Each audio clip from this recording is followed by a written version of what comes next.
Shh. Hi everyone and welcome to episode 6 of the Talk is Cheap show. The Talk is Cheap is a show that looks at matters that are topical in the world of football, mainly relating to Arsenal, although not exclusively so. But before we go any further, let me introduce my partner, my Cody. Big C in the house. What are you saying, bro? Oh, good, bro. Everything, Chris? Yeah, I'm good, man. Oh, I'm good, man. We've got a great show lined up for you this week, but before we get further into the show, I just want to recap on some of the polls we took for last week's show. So, scrolling down. Also, I want to say, man, thanks for all the positive comments and feedback we're getting. Yeah, we're getting some real good feedback and comments. We also got some really good numbers for the show. So we really appreciate that you seem to like what we're doing. So respect for that. Right, regarding some of the things we spoke about last week, we said that the mainstream media were firing some shots at us, which they undoubtedly were. And so we asked you what you thought about that. And an overwhelming majority of you said that you will continue to support AFTV, that you like what we're doing, and that you feel that we're here to stay. So thanks very much for that. Overwhelming majority that was. So we're really pleased with that. Regarding the somewhat controversial decision to leave Raheem Sterling out of the England team, 90% of you agreed with us that it was the incorrect decision and that Gareth Southgate got that wrong. And we're going to touch on some of that a little bit briefly because we know that there was some incident that happened at the England game that was some cause for consternation. So, yeah. So thank you very much. As you know, there was no Premier League games this weekend, but it was still a big weekend for football. First of all, it was the international break. England had a big couple of games. The 1000th game, the game against Montenegro, which Sterling was left out for. They also had the Kosovo game. But let's start with the first game, the Montenegro game, England's 1000th game, no Raheem Sterling, and a few talking points there. Yeah. Curtis, you were at that game with your son. Let us know what you thought about that. Yeah, it was the first time I'd taken my son to an England game. I haven't actually been to an England game for years myself. I don't usually have much interest in the international break, but it was 5-0 at half time, and after the last few weeks of Arsenal, it was nice to see a team attacking and scoring goals, man. So I enjoyed it, man. The Rashford, Sancho, Kane front three was exciting to watch. Yeah. So yeah, it was a good game. Obviously the incident. Yeah, I just wanted to touch on that briefly because obviously the previous week we'd spoken about the decision to leave Sterling out, which we thought was controversial and not necessarily the right one. Yeah. And I mean, I know you'd even got as far as to say you were pretty upset about it, and had that been you probably Sterling, you probably wouldn't have. You probably would have just got up and walked out. Yeah. So, and we know that there was some fallout regarding Joe Gomez. He come on as a substitute and was subsequently booed by the crowd. Yeah. Some sections of the crowd, which I thought was poor. Actually, it was out of order. But you were there. Tell us what. Yeah, it was. I mean, when he was coming on, I almost wondered what kind of reception he was going to get. With how modern day football is, but to boo him, I think, is totally out of order. Yeah. I don't think what Southgate did to Sterling was right, and whether Gomez goaded him a little bit, I don't think it warrants booing a player who's representing your country. And apparently him and his family were very upset. Apparently his mum and dad were in the stadium and they were very upset about it. So no, it was totally out of order. Yeah, surprising and disappointing. But what was good was to see that Sterling was immediately on the front foot with that. Yeah. He came out and he made a statement and said, look, you know, I was to blame. Yeah. Joe Gomez is not at fault. Please, you know. Leave him alone. Yeah. Which I think is a good thing to classy by Raheem, man. Respect due for that. Right, so there was also another quite a big game taking place that weekend. A North London derby. Yeah. It was Women's International Weekend. Women's Weekend. And Arsenal at Tottenham at the new stadium. A new record for women's football for a domestic game. Over 38,000. And they won 2-0. Scored a worldie as well in that game. I had a ticket for that game, but due to something that happened at my house, I wasn't able to attend. But by all accounts, it was a really good game. very competitive, well contested. Arsenal won, which is a plus, and it sounds like it was a good day all round. Keeping North London red. Yeah, man, why not? Good 2-0 well win. Done to the women for that. Yeah, very well done. But so for our first main topic of the day, given that it was international break and the fact that England are doing so well, I thought we'd spend a little bit of time looking at the England prospects for next summer and the Euros, which of course England are hosting. They've qualified in style. Even over the weekend, 2 games, 11 goals scored, none conceded, and we did look a very good side. So I just wondered what your thoughts were on, do England realistically have a chance next year at the Euros? Yeah, I actually think we have got a chance. I think if you look around world football now, I think we've got one of the best attacks in world football. I think you look at Rashford, Sancho, Kane and Sterling as a 4. I don't think many teams have got better attacks than that. No. My one major concern with England is our midfield. I think we've got quite a weak midfield. That's interesting because some of the naysayers or the detractors are saying it's the defence that worries England. Yeah. You're saying that I think you've got concerns over the midfield. Yeah, I've got concerns. I think, Harry Winks played the second game. I mean, he's not a bad player, but I think But do you think he'll start though? I mean, I'm not sure. I don't know. I mean, I know Ox is back in there now, which I like. I've always liked Big up to Ox, by the way. Big up Ox, man. Yeah, I was always disappointed when we got rid of him. Yeah, don't even get me started. Yeah, we don't want to get man. into that. Don't get me but started. I think when you look at teams like France, Pogba, Kante, Matuidi, you look at Belgium, De Bruyne, people like that, I think their midfields are stronger than ours. Even Brazil, well, obviously Brazil aren't in the Euros, but yeah. That's got to say. Look at some geographical looking around there. world football. I think our midfield's still a weakness. The defence also, I can see why because people say Maguire is better in a 3, whereas in the 2 next to Stones, even in the Montenegro game, we conceded. I think it's who you partner Maguire with, isn't it? Well, who's the best one to play next to him? I think maybe Gomez actually is who I would look to play. I do like Gomez. I like Gomez as well. Yeah, he's a good centre-back. I think Stones at times he overplays. Yeah, Stones is a bit hit and miss for him.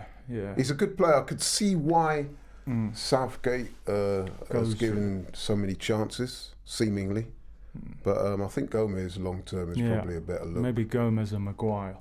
Trent at But to go back to the positives, I think with England, certainly up front, we got Harry Kane, who's, let's face it, man, he's even though he plays for Tottenham, them, man, but you can't deny this man's goal scoring ability. Yeah, he's on fire right now. And certainly Rashford. For England, Rashford scoring goals. Yeah, and I think certainly up front, we're young, we're hungry, we're pacey, we're threatening, man. Everything we're dangerous. You need now, I think, in the modern game. There's not going to be too many international countries with that kind of firepower up front. No chance. So I think we're going to be dangerous, man. And given as well that a large part of the tournament is going to take place on home soil, it should suit us. I would say that England have to be considered as one of the favourites. I think I saw yesterday actually where they're quoting as England as one of the favourites, if not the favourite for the tournament. I'm not sure if I agree with that. I think it's France, Belgium, and England. I saw a quote from one bookie where they'd had England favourites. Yeah, I don't know how, because France are World Cup winners, so I don't see how we can be ahead of them. But we always seem to have a good qualification. Home advantage, that'll count for a lot, surely. Yeah. Is the whole tournament in England? No, it's not the whole tournament. I think the latter stages will be. Yeah. And I think England's group games will take place at Wembley as well. So that should suit us. They're home games, so the crowd get behind. I'm going to put my neck on the line and say that I would expect England to get to at least the semi-finals of this tournament. Definitely. If we don't get to the semis, I'll be disappointed. Let ourselves down, and I think that there's still a possibility that you might be able to talk Vardy out of retirement. So backup plan, I think England. What do you say? I think they've got a good chance. If Southgate's brave enough, you never know. But I'd expect at least this. But they've got to be up there with the favourites, isn't it? Yeah. England, France, Belgium, Germany, Spain. There's some good teams there. Yeah. Holland as well. They've had a bit of a recovery. Yeah. They're looking good too. So, Also, shout out to Wales, man, for qualifying. Shout out to my man Aaron Ramsey. I'm a big fan of Ramsey. Didn't want to see him go, but he did. But he got 2 goals. They beat Hungary, and now they're through. So, yeah, big up to that. But guys, let us know what you think, man. We think England can do bits next year. We think that they'll get to at least the semis and are strong contenders for winning the tournament. So let us know what you think. Well, ladies and gents, it's the Premier League. It's the gift that keeps giving. We had an international break, and all those of you who thought that the international break was going to be a quiet week, well, you can forget about that one, because lo and behold, it's kicking off. Yesterday I was at home. I was getting ready to go to the gym, and I got a phone call from my boy Big C here, and he's telling me that Pochettino's been sacked. I was like, what? Are you joking? Promptly finished the call, looked at my phone, and indeed, my man was telling the truth. Pochettino's out. And I was like, wow. You know what I mean? So straight away, there was all the speculation regarding who's going to take over, and it soon emerged fairly quickly that Jose was the front runner for the job. And, well, less than 12 hours after that, he's been announced as the manager. And indeed, I got up this morning, the Wednesday, and I'm hearing that not only has he been appointed for the job, he was actually in the office working. So, wow, what a fast turnaround of events. Shocking, really. I mean, how many of you guys out there really saw that coming, even though we knew that Pochettino was struggling and going through it? I mean, if anyone had predicted a change, a managerial change in North London, it was supposed to be at Arsenal, wasn't it? Yeah. So yeah, I was shocked by that.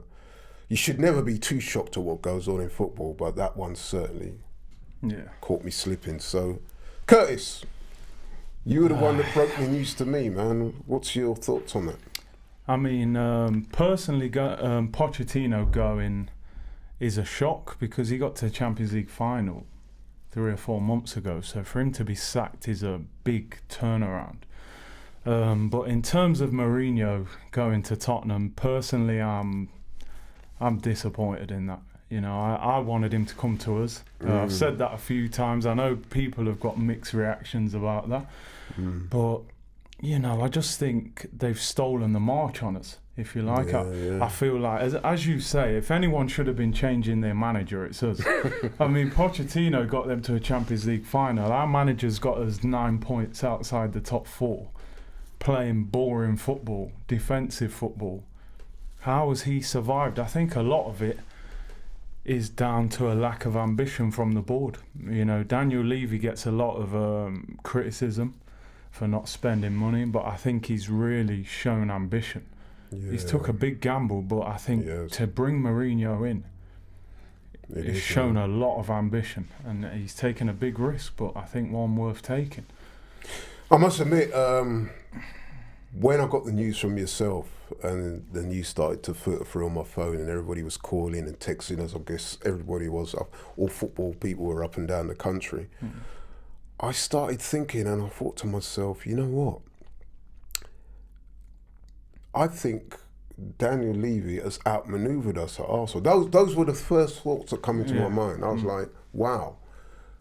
Obviously, he would have known that we were caught in Mourinho. I mean, we all saw the pictures of Mourinho at the Arsenal ground with Sinelli.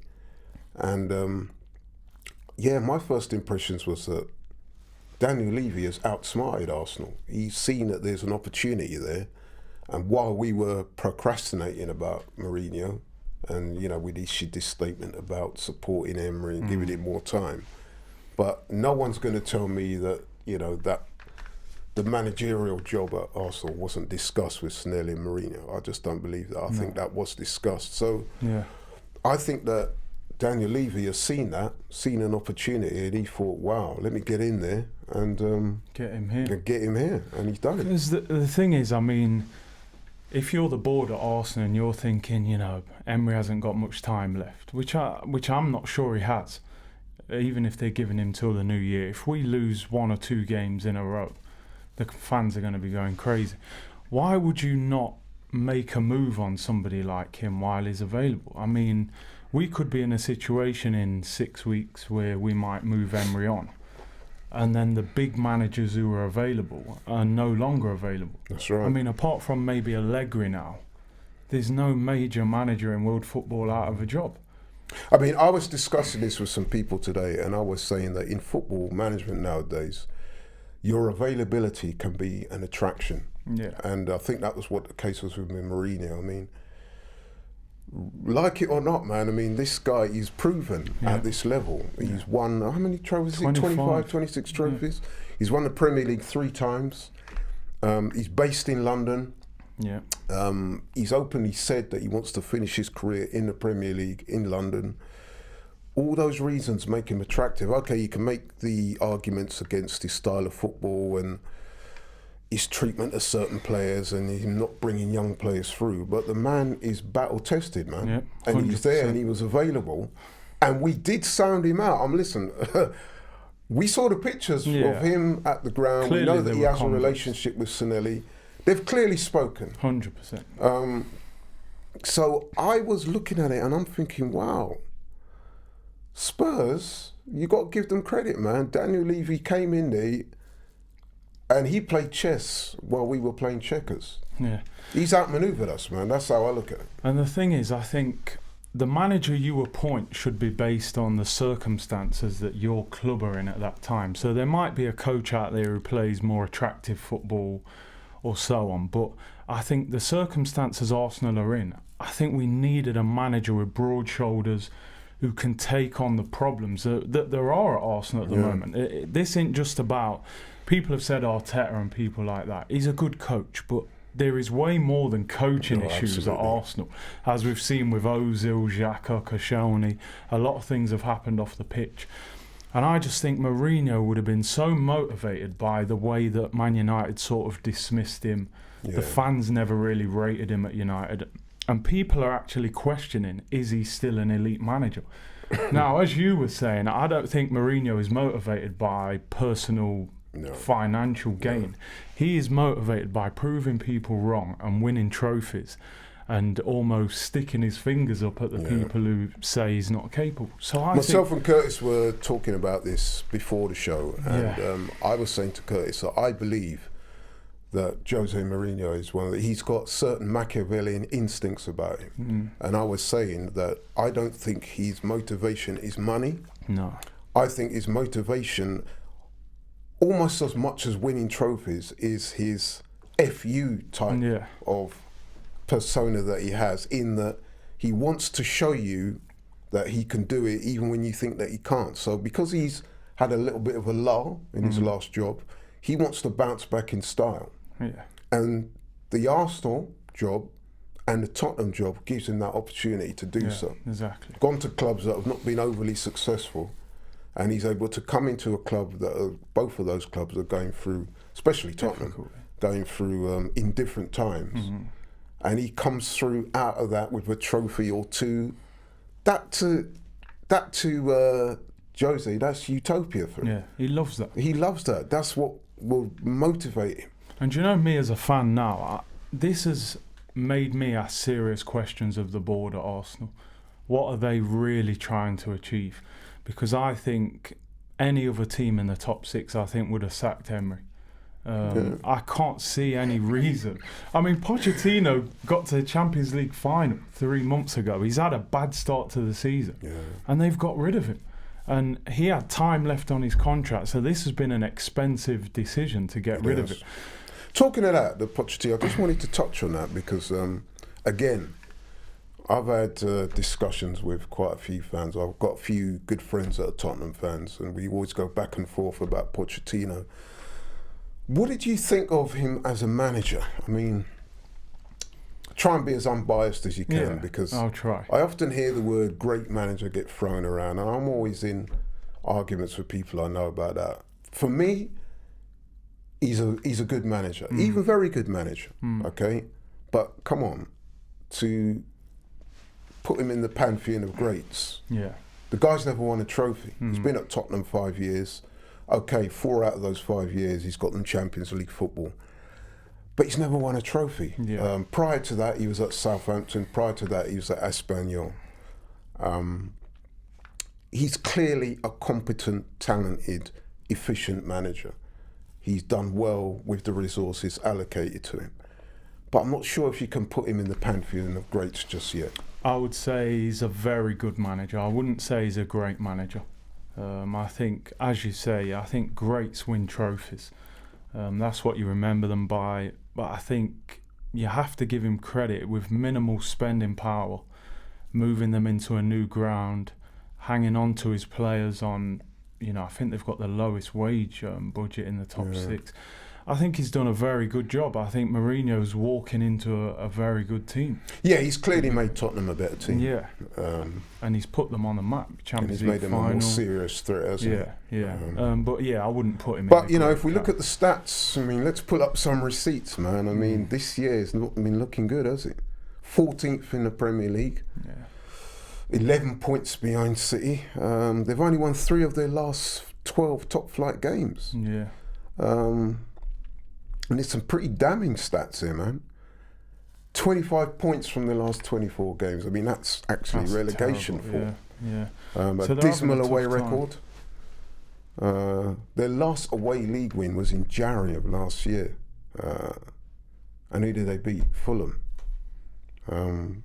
So they're not in good form in terms of league form. So I mean, their current tally, 14 points after 12 games, is their lowest in 11 years. Yeah. So he's certainly not pulling up many trees this season. I mean, look, let's get one thing clear. I hope Jose Mourinho goes to Tottenham and has a nightmare. Forget me wanting him at Arsenal. But that's what he wants. But that's what he thrives what motivates off this guy. You know what I mean? So yeah, I hope he has a nightmare there. But I'm kind of, when I seen it on Sky Sports, and I saw him holding that Tottenham shirt. Number one, it didn't look real. You joked to me that it looked like a meme. Or it looked like Photoshop. It looked like a Photoshop. But then on the other hand, I just thought, just imagine he gets success there, and do you know what I mean? That's not a nice thought. And we're going to the Southampton game with Emery in charge, and I'm just thinking, our manager's terrible. It's just making me look at our own manager like. So do you think the appointment of Jose is not just that he's stolen a march on us and outmanoeuvred us? Yeah. Do you consider that a real threat to us, though? Because I personally, I do. 100%. Because the fact them stats you've just read out show that Pochettino is struggling. I think he's lost a bit of the dressing room as well. So I think he was on a slippery slope out the door. For them to bring Mourinho in worries me, definitely. Because everywhere he's been, he's won trophies, and that's the one thing. And he would like nothing better than to shove it up us, isn't it? Yeah. Especially the fact that we were linked with him, and then that fell away. Yeah. We backed Emery. Now he's got the job down the road. This man is going to be motivated. Can you imagine out of his when skin. we go to White His Hart motivation levels are going to be soaring right now. I mean, the United game, Chelsea game, all those games, he's going to be so up for them. He's going to be massively up for So I think they're dangerous. I think they're more dangerous with him in charge than Poch. So I'm not happy, but I suppose we've got to concentrate on ourselves. But yeah, I mean, it's one of those where we could look back and regret in 12 months and regret not making that move, not being more proactive. As I said before, I think we procrastinated. Yeah. And Daniel Levy, he was a no-nonsense kind of man. He stepped in, saw what was going on, saw that there was an opportunity there, and he's exploited it. You have to question the Arsenal board. What are they trying to achieve? I'm not sure. Yeah, I don't think we'll come out of this in a very good light. No. But hey, guys, we've had our say. I personally think that Tottenham have outmanoeuvred us on this one. I think Mourinho, like him or loathe him, the man's a winner. He wins trophies. We're in a bad space right now. Tottenham are in an even worse space. But they've got their man, and I'm convinced that he's going to do well there. Yeah, totally so agree. I think they've stolen a march on us. No, I totally agree. I think they've appointed a winner. He's one of the best managers around, and I think he should have been unveiled at Arsenal today, not at Tottenham. Mm-hmm. There you go. So listen, guys, let us know what you think. Yeah, we want to run a poll on this. Do you think that Tottenham have outmanoeuvred us? Do you think that Mourinho is going to be a good choice for Tottenham? Do you think, as Arsenal fans, that the appointment of Jose Mourinho down the road puts our top 4 position under threat and our long-term position under threat in terms of the league and where we stand in terms of our relation to Tottenham? What do you think? Let us know. Now it's time for Ops of the Week, our usual feature on the show where we look at Arsenal's next opponents. This week, Saturday, Arsenal at home to Southampton, a game that some are sarcastically dubbing a relegation 6-pointer. I don't think so, but hey. No, not quite. Southampton, second bottom of the table, coming off a recent 9-0 thrashing by Leicester. Then since been beaten by City and at home to Everton, so they're in a poor run of form. We should win, but hey, stranger things have happened. Yeah. Curtis, what do you say, man? I mean, the thing is, I've turned up to so many games this season and said, we should win this. So this one, I don't go into this game with any real confidence. Wow. Honestly. Really? Yeah, honestly, because the way we're playing at the moment, You're not confident of beating Southampton at home, I'm not bro? confident of beating them. And that's not because we haven't got good enough players. That's because the team have got no confidence. The manager, I've got no confidence. I think it's fair to assume that you've got no faith in this manager, I've got no faith in this manager. I don't even... But will he pick the right team? I don't know. They're going to come make it difficult for us to score. They'll try and hit us on the break with Redmond and Danny Ings and people like that. And they'll make it difficult for us.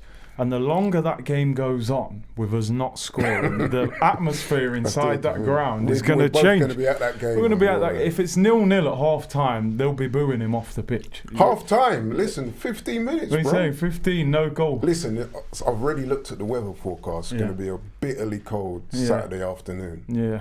And I'm telling you now, based on my experience at Arsenal, previous experiences at Arsenal, if we're 15 minutes into that game and we haven't scored, watch out, because it's going to be, it could get toxic quite quickly. I hope it doesn't. Listen, man, I really hope that. I mean, look, I'm hoping we turn up, we pick an attacking line-up, play on the front foot and beat them 3 or 4-0. I keep turning up saying, someone's going to hold 4 or 5 off us. But it just hasn't happened, apart from Nottingham Forest in the Cup. But let's keep it real, man. Listen, if you're coming off the international break and you're Unai Emery, you got to be thanking your lucky stars, innit? The way the scheduling's worked out. If you're under the pressure that he's under, come on, bro. Southampton at home, you couldn't have asked for. I'm not going to disrespect Southampton by saying easiest, but they're second bottom. Less difficult game than that. Second bottom, they're on a terrible run of form. Their confidence must be shot to pieces. Yeah. We're Arsenal, man. Come on. Say it with your chest, man. Go in number one, he's and lucky. Put it on them early. He's lucky that number one, Mourinho's out of the way in another club. Number two, we're playing against a team who are really short of confidence. But also on the flip side, it almost increases the pressure that we have to win. That. Yeah. Do you know what I mean? But like you said, he wouldn't want to be playing Liverpool, Man City. You know what I mean? Look, if he picks the right team and he sets us up in a good way, and the team play with confidence, we should win this game comfortably. But we just don't know, and that's. Do you want to see some more attacking options? A lot more. Like, tell us a little bit. You were saying earlier, look, if Emery's going to get sacked, go out saying I had a really, I had a go. Throw caution to the wind. Yeah, I put an attacking team out and it still didn't happen for me. Why keep setting up? Don't turn up with 2 defensive midfielders. Don't turn up with, Pepe on the bench and all that. I want to see Pepe, Lacazette, Aubameyang with Ozil behind them creating. Listen, my thing is that the scheduling gods have been very kind to Unai Emery this weekend. Not by design, obviously, but the way it's worked out. Yeah. It's the first game after the international break. You got Southampton. We've already discussed they're poor at the moment. Go out there, look to make a statement, because if you beat them, it will bring back a little bit of confidence. Yeah. No one's going to get overexcited and say, yeah, this is it, Emery's back. Yeah, no. But it's a small step in the right direction. Yeah. And a chance for him to get a good win, restore some pride and some confidence back in the team and the players, increase the feel-good factor, which is at Arsenal at the moment. Trust me, if you've been going like not we've been good. going. Things are not great right now. I mean, the So thing this is, but conversely, as you said earlier, if we this don't, could go real belly up for him if he doesn't. If we haven't scored after 15, 20 minutes, and Southampton are fans. holding us and making us look bad or poor or indifferent, I think the fans could switch. I mean, we've seen outside the ground and even inside the ground the last few weeks, it's starting to become a little bit toxic again, the It's atmosphere. all AFTV's fault. apparently. Well, we'll leave that for another discussion. But, I mean... Do you know that, by the way, that those two guys who tried to rob Ozil and Galazino, did you know that was me and Robbie? Oh, was it? Okay. I mean, listen, it's AFTV's fault. Yeah. Man, but Well, hey, we'll leave that. we'll leave that. But true. I mean, his next 3 games, Brighton at home, Norwich away, and the Southampton game. If he can't get 9 points out of that and restore confidence, it's not going to happen. So I'd throw another one in, the West Ham game. West Ham away. They are poor right now, bro. They are, but our away record's poor as well. We normally do quite well against West Ham, but We'll away see. anyway. Yeah, but yeah, as you say, this is the game we have to win. We have to use this as a little platform to build on. Give us a quick prediction. Do you know what? I'll say, can we keep a clean sheet? I'll go 2-1. I'm going to be a bit more positive than you. I'm going to say we keep a clean sheet, and maybe after a slightly ropey start, we get a goal. Lacazette will get a goal this week. I reckon we'll go and win 3-0. 3-0. Oh, 3-0. I'll take that. I hope you're right. I really hope you're right. So do I, man. So do I. I hope you're right. But hey, what do you think, guys? Do you think we'll get a win? Let's hope so. So that's it for this week, folks. It's been an eventful show. I've certainly enjoyed it. Thanks for all your comments, messages of good support, constructive criticism. We appreciate all that. Big C, tell the people where they can find you, man. Yeah, check me out. My YouTube channel, Curtis Shaw TV. It's growing nicely, so keep supporting. Respect, bro. Take care, bro. So until next week, keep supporting. Bless. Keep the vibes flowing. Like, share, subscribe, and we're out.